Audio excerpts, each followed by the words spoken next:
Some say love is a storm, a thing of lightning and ruin that finds you in the wild. But a love that lasts is often a quieter thing, built not in the fury of a blizzard, but in the deliberate warmth of a hearth. It is a shelter built board by board, a vow spoken in the stillness of a room where two souls, once solitary, learned the grammar of trust, a shared cup, a mended seam, a door left unlocked by choice. This is the story of such a love, one that grew in the space between heartbeats, in a house that was waiting for its silence to be filled. The quiet of the Vance homestead was a settled thing, as solid and unyielding as the packed earth floor. Elias Vance moved through it with an economy of motion that left no room for wasted sound. The scrape of his chair, the clink of a fork against a plate, the soft tread of his boots, each was a solitary note in a vast, empty score. Loneliness was the air he breathed, thick in his lungs and orderly in its habits. He set 2 plates for supper. One for himself, large and plain. One for his son, Leo, smaller and nicked at the edge. The space for a third was a hollow ache he no longer acknowledged. Lamplight flickered, casting his shadow long against the wall as he cleared the table. His hands, calloused from the plow and the axe, were gentle as he washed the dishes. He worked until the last of the sun's heat had bled from the day, leaving a cool, dark stillness. In the small bedroom, he tucked the blanket around Leo's shoulders. The boy's breathing was the only other sound, a soft rhythm against the crushing silence. Elias stood in the doorway for a long moment, his hand resting on the frame. He was a protector. He kept his son safe, his land tended, his word solid, but protection was a lonely duty. His own room held a bed made for one, the sheets pulled taut and smooth. He did not toss or turn. He lay straight, listening to the crickets and the whisper of the wind through the dry grass, a sentinel guarding an empty post. The house was too big. The quiet was too loud. It was a life of straight lines and closed doors, of duty without comfort, of a heart buried so deep he'd forgotten the shape of it. He did not pray for a change. He had learned long ago that the world gave what it gave, and a man's job was to endure it. But that night, a wagon wheel splintered on the road a mile distant, and fate, it seemed, had other plans than endurance. Clara May clutched the handle of her worn carpet bag, her knuckles white. The wagon driver had been apologetic but firm, gesturing down a dusty track toward a single flickering light. "That's the Vance place," he'd said, mistaking it for her destination. "Mr. Sterling's land is just beyond, but I can't risk the axle further." Now she stood on the porch of a stranger, the air thick with the smell of coming rain and the deep, resonant silence of a place unused to visitors. She was a survivor. She had survived a bleak childhood and a grim arrangement left by her late father, and she would survive this. But her pride stung. She was not a piece of misplaced luggage to be dropped at the wrong address. When the door opened, the man who filled the frame was not what she'd expected. He was tall and broad, with a stillness about him that was more intimidating than any bluster. His eyes, in the lamplight, were a clear, serious gray. He looked from her to her bag, then back to her face. He did not smile. He simply waited. "I believe there has been a mistake," she said, her voice steadier than she felt. "I was told this was the Sterling property." A flicker of something dissast perhaps crossed his face. "It is not." His voice was low, a rumble that seemed to come from the earth itself. "Sterling's is another 2 miles east." He looked past her at the darkening sky, where clouds were gathering in a bruised mass. "A storm is coming." He did not invite her in, but he did not turn her away. The choice hung in the air between them. Clara's spine straightened. She would not beg. "Is there a town nearby? A boarding house?" Elias Vance looked at her then, truly looked. He saw the proud set of her jaw, the weariness in her eyes, and the determined grip on her bag. He saw a woman alone, delivered to the doorstep of a man he knew by reputation to be dishonorable. His moral code was as rigid and unadorned as his house. He could not, in good conscience, send her back into the night toward a man like Sterling. "The town is 5 miles," he said, his voice flat. "Nothing is open." He stepped back, pulling the door wider. It was not a welcome, but a concession to decency. "You can take shelter here tonight. The boy is sleeping." The mention of a child changed the texture of the air. It spoke of a home, not just a house. Clara hesitated for only a second before stepping over the threshold, bringing the scent of dust and rain into the quiet, lonely space. The door closed behind her, a solid, definitive sound that sealed them both inside. The morning came, gray and damp with the rain that had fallen all night. Elias was already up, the scent of coffee and wood smoke in the air. He moved with the same quiet purpose as the night before, pouring 2 cups of coffee and setting a pan of bacon to sizzle on the stove. When Clara entered the main room, she found a small boy with his father's serious eyes peering at her from behind a table leg. Elias gestured to the table. "Leo," was all he said. He set a cup of coffee near a cleared space for her. It was the one closer to the fire, the warmer of the two. Clara noticed the small, unconscious gesture. She sat, her hands wrapping around the mug's heat. This was a place of unspoken rules and deep-worn routines. She was an intrusion, a disruption to its solemn rhythm. To earn her keep, even for a day, was a matter of dignity. After the silent breakfast, while Elias went to check on his stock in the barn, she found a pile of mending in a basket by the hearth. A boy's shirt, the elbow worn clean through. Without asking, she threaded a needle from her own small sewing kit. Her stitches were small and neat, a patch of sturdy denim from her scrap bag covering the whole. It was a practical, necessary act, but it felt like more. It was an offering, a way of speaking in the silent language of this house. When Elias returned, soaked from the rain, he stopped in the doorway. He saw her head bent over her work, the firelight catching the soft strands of hair that had escaped her bun. He saw the shirt Leo's shirt in her lap. He watched her fingers, so nimble and sure, weaving the thread, closing the gap. He was a man who mended fences and harnesses, his work strong but rough. He had never seen a tear mended with such care. A feeling, unfamiliar and warm, settled in his chest. He said nothing. He simply took off his wet coat and hung it by the door, his movements for once a little less certain.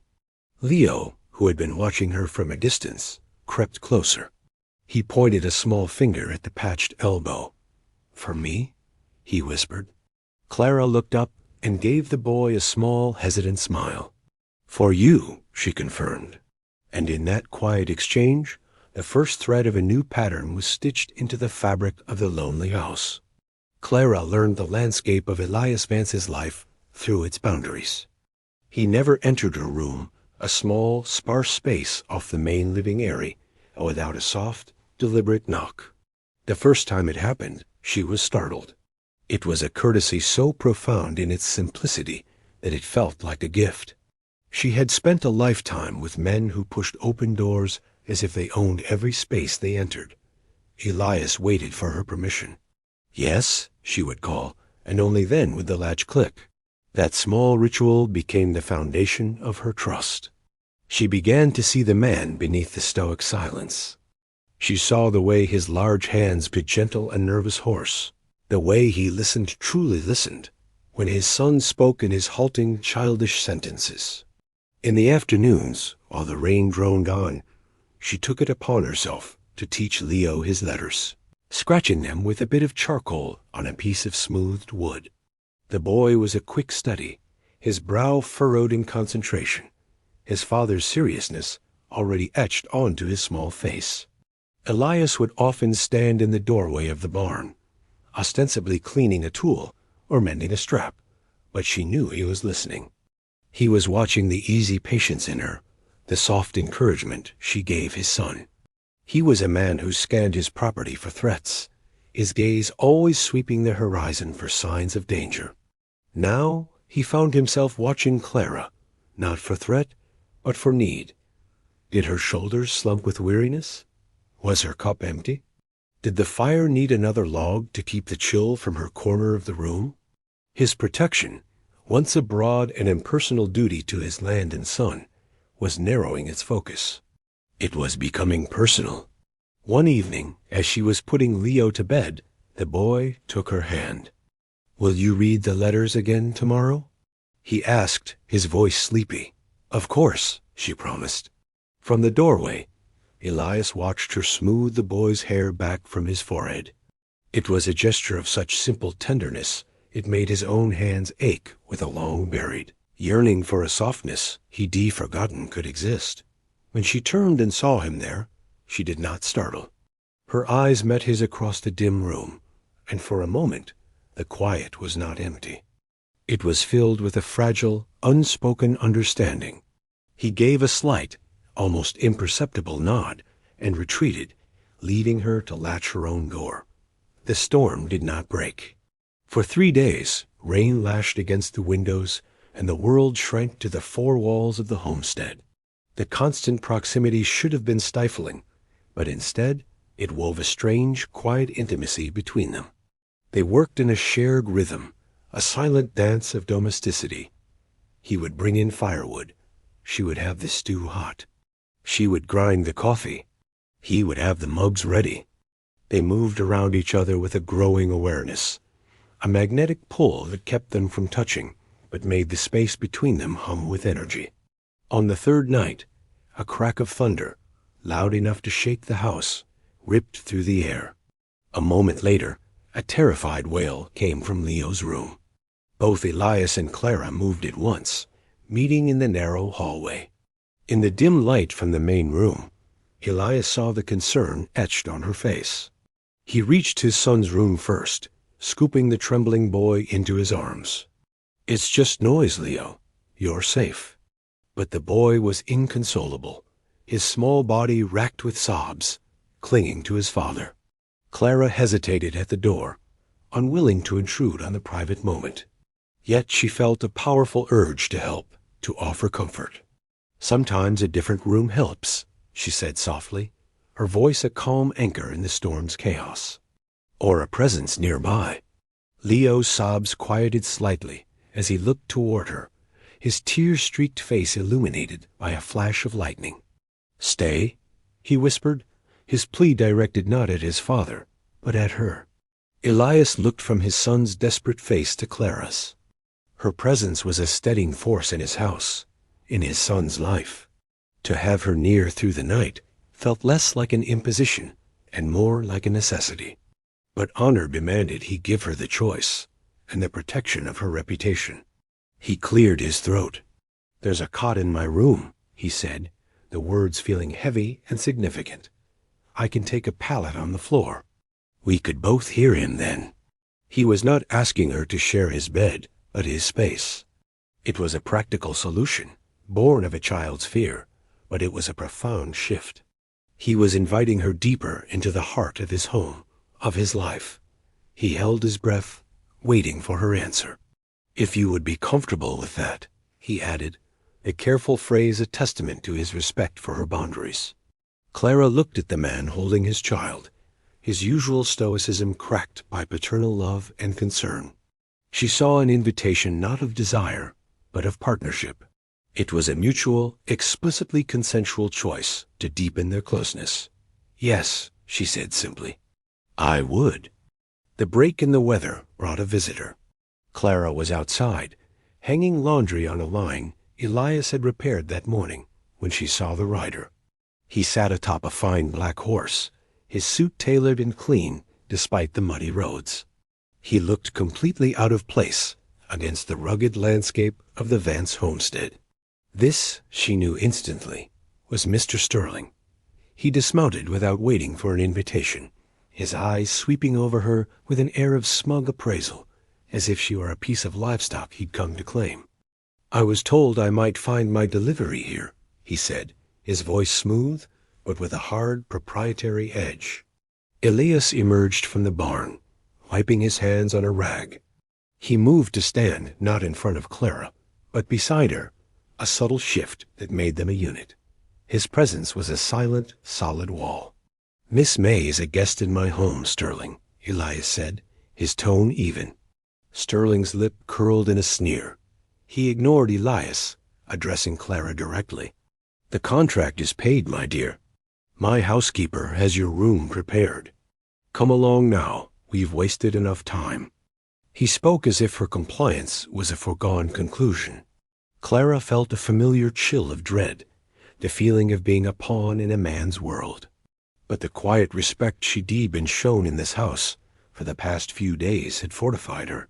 She was not the same woman who had stepped off that wagon. She looked Mr. Sterling in the eye, her own gaze unflinching. "I am not your delivery, sir. I am a guest here," she repeated, her voice clear and firm. "And I will leave when I choose." Sterling's face darkened with anger. He took a step forward, his hand raising as if to grab her arm. Before he could move further, Elias shifted his weight, a silent, menacing promise of intervention. He didn't say a word, but the message was unmistakable. Sterling's eyes narrowed, flicking between them. "You'll regret this, Vance," he hissed. "The whole town will hear how you're keeping this woman, my intended, under your roof. It's a scandal." He spun on his heel, mounted his horse, and rode away, leaving a cloud of resentment hanging in the air. Clara's hands were trembling, but she held her head high. She had spoken for herself, claimed her own agency. And Elias had stood with her, not as a rescuer, but as an ally. He turned to her, his gray eyes searching her face. "Are you all right?" She let out a shaky breath and gave a small nod. "I am now." In the shared silence that followed, a new bond was forged, one tempered by an outside threat, and strengthened by a mutual, wordless vow of solidarity. Sterling was true to his word. The trip into town for supplies a few days later was an ordeal. Whispers followed them down the main street. Women peered from behind curtains. Men stopped talking as they passed. The story had twisted into something ugly and untrue, painting Elias as a thief and Clara as a woman of loose morals. Elias felt the familiar urge to retreat into himself, to weather the storm with stony silence, as he always had. But he was no longer just protecting himself. He glanced at Clara, saw the flush on her cheeks and the rigid set of her shoulders. She was bearing the brunt of the town's judgment with quiet dignity, but he knew it cost her. Inside the general store, he made his purchases with brisk efficiency. When the proprietor made a sly comment, Elias simply met his gaze with a look so cold and steady the man stammered an apology. On the wagon ride home, the silence was heavy. The social pressure had tested them, forcing them into a partnership they hadn't explicitly named. That evening, after Leo was asleep, the house seemed to hold its breath. The unspoken tension needed a release. Elias lit a second lamp, chasing the deeper shadows from the corners of the room. He sat across from her at the table, his hands resting on the wood. "My wife," he began, his voice rough with disuse in telling this story. "She died when Leo was born. This land, it was her dream. I stay for her, for the boy." The confession was sparse, but it was everything. It explained the hollow ache of the house, the fierce, quiet devotion to his son, the reason he never left. It was an offering of his past, a key to the locked rooms of his heart. Clara listened, her own defenses softening in the warm lamplight. She owed him the same honesty. "I left because my cousin, after my parents passed, arranged a marriage for me," she said, her voice low. "To a man who saw me as a breadmare and a housekeeper. A man like Mr. Sterling. I used the last of my inheritance to buy a ticket west, hoping for a life where my own thoughts mattered. She was a survivor, yes, but she had never spoken the truth of it so plainly. She had run toward the hope of autonomy, of safety with dignity. They sat in the charged silence, their private histories laid bare on the table between them. He was a man bound by a promise to the dead.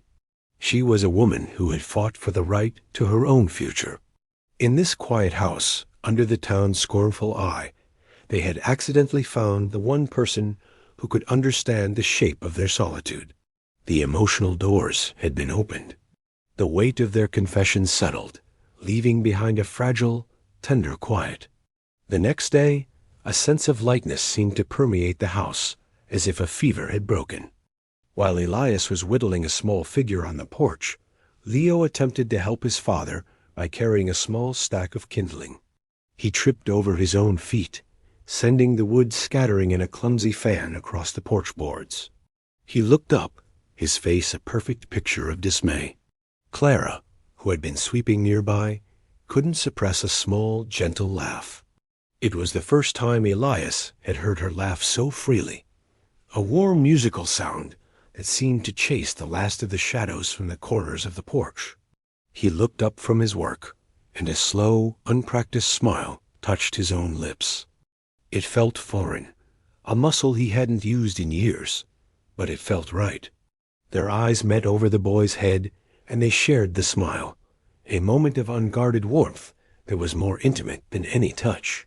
Later that evening, the warmth deepened.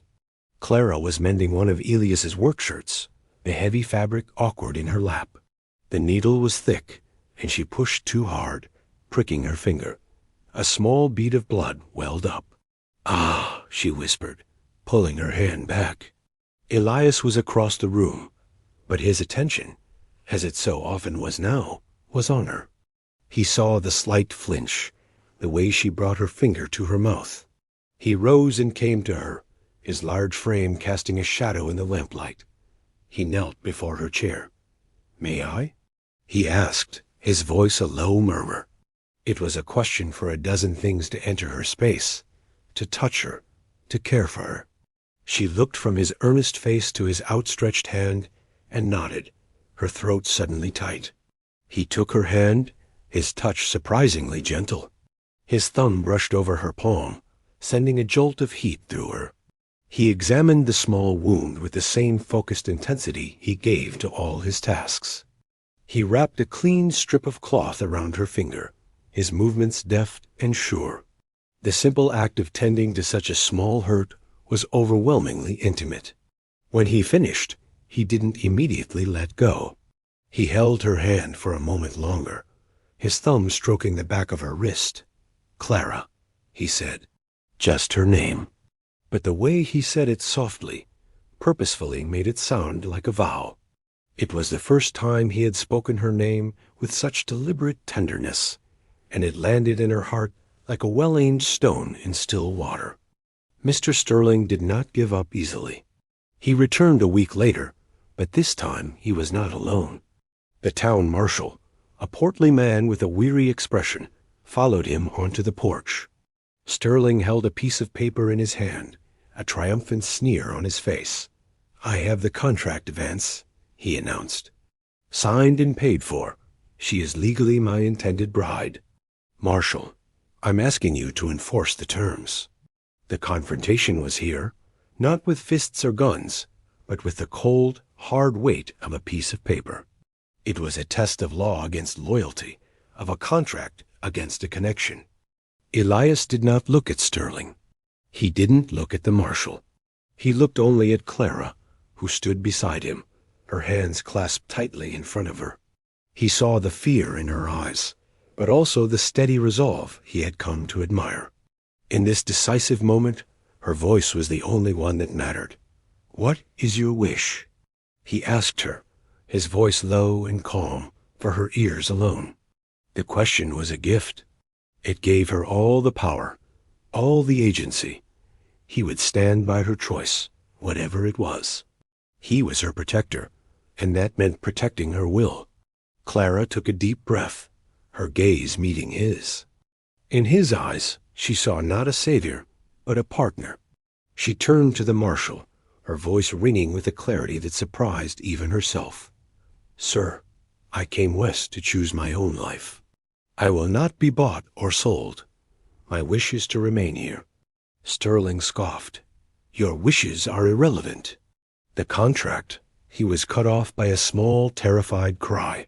Leo, who had been hiding behind the door, ran out. He didn't go to his father. He ran straight to Clara, burying his face in her skirts and clinging to her legs with all his might.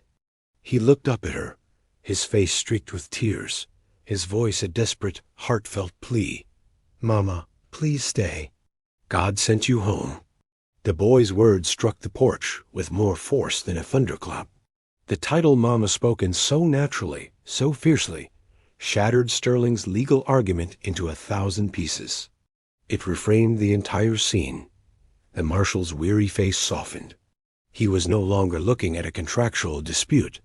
He was looking at a family. A man, a woman, and a child who was clinging to his mother. He held up a hand to silence Sterling's sputtering protests. "That's enough, Sterling. This is a family matter. Your business here is done." Sterling stood frozen, his paper rendered meaningless by a child's love. Defeated, he crumpled the contract in his fist and stormed away. The marshal tipped his hat. "Mr. Vance, ma'am." He turned and left them alone. On the porch, in the quiet aftermath, Elias reached out, not for Clara, but for his son, resting a hand on his head. But his eyes never left Clara's face. In that shared, silent gaze, 1,000 vows were made. They had chosen each other. The departure of Sterling and the marshal left a silence in its wake, but it was a new kind of silence.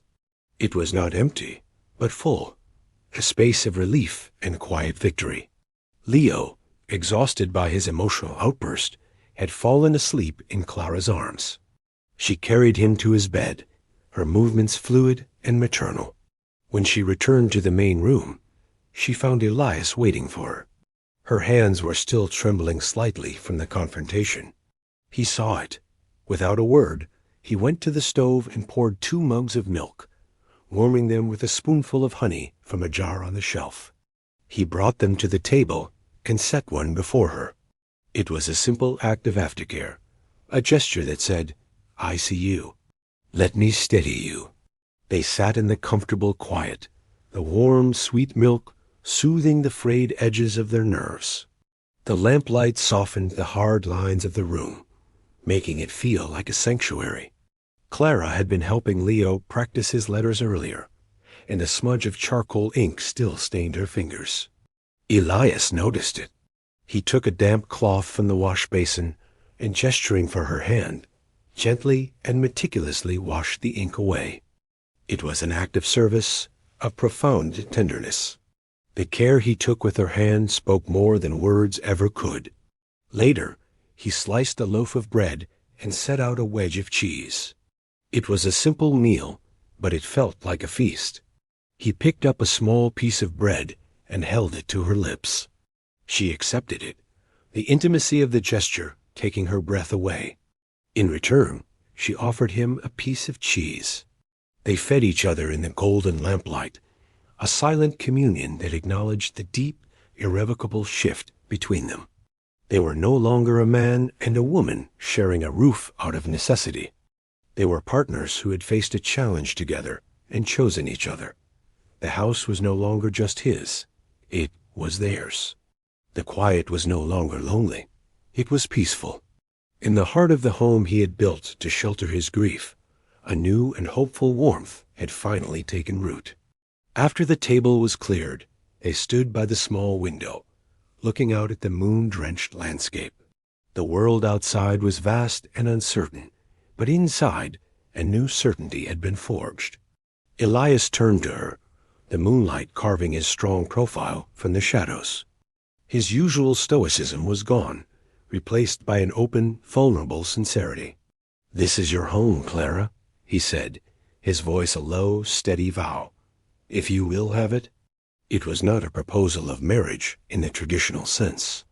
It was simpler and far more profound. It was an offering of belonging, a recognition of the place she had already made for herself in his life and his son's. It was an invitation to stay, with no obligation attached. The choice, as always, was hers. She met his gaze, her heart full. He had consistently honored her autonomy, and in doing so, had won her heart completely. "Only if it is our home," she answered, her words both an acceptance and a vow of her own. He let out a breath he didn't realize he'd been holding. A slow smile, the one she was coming to cherish, transformed his face. He reached out, his movements deliberate, giving her time to retreat. He cupped her jaw, his calloused thumb stroking the soft skin beneath her ear. It was the first touch born purely of affection, not of care or necessity. She leaned into his hand, a silent and unequivocal yes. He had been whittling earlier, before Sterling's arrival. He reached into his pocket and pulled out a small, smoothly sanded wooden bird. It was simple, but carved with painstaking care. "I made this for Leo," he said softly, "but I think it belongs to you." He pressed it into her palm. It was a token, a symbol. Like the mended shirt, it was a tangible piece of their story. Giving her the toy he made for his son was his way of saying she was family. She closed her fingers around the bird, its wooden warmth seeping into her skin. In this quiet, steadfast man, she had found not just a protector, but a partner. In this lonely house, she had found a home.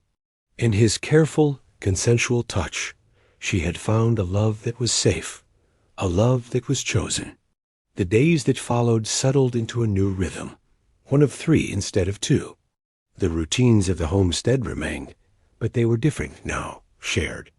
3 plates were set at the table without a second thought. The silence was now punctuated by Leo's laughter, by the low murmur of Clara and Elias's voices as they worked side by side. He taught her how to sight a fence line, his large hands guiding hers on the post-hole digger, their fingers brushing. She taught him the words to a lullaby her mother used to sing, and the sound of his deep, hesitant voice joining hers to soothe his son to sleep was the sweetest music she had ever heard.